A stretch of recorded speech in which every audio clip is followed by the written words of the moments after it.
Medical প্রফেশনে থেকে যেদিনের ছুটি তুমি ডিমান্ড করে থাকো সেই দিনের ছুটিটা সেই দিনে পাওয়া কিন্তু অনেক বড় একটা ভাগ্যের ব্যাপার।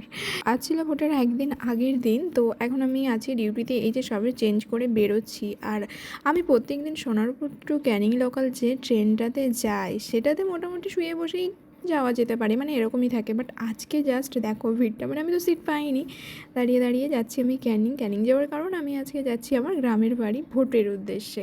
মানুষ ভোট দেওয়ার জন্য কী হারে বাড়ি ফিরছে শুধু দেখ। ঘোরা তো এমনিই অসুবিধা, তার মধ্যে এত মানুষ একসাথে ফিরছে, মানে একদিন আগে বাড়ি যাওয়াটা যে কত বড় একটা ভুল সিদ্ধান্ত নেওয়া হয়েছিল। তো যাই হোক, অনেক কষ্ট করে এসেছি কিছুটা রাস্তা পেরিয়ে, আর বাকি আছে এই যে কিছুটা পথ। এই যে ফাইনালি বাড়িতে চলে গেলাম। শোন, তো খাওয়া দাওয়া করি না নাকি, এত রোগা কেন? আর এই যে একটু বাইরের দিকে ঠান্ডাতে একটু বসেছিলাম। তো চলো আজকের মিনি ব্লগটা এখানেই শেষ করছি।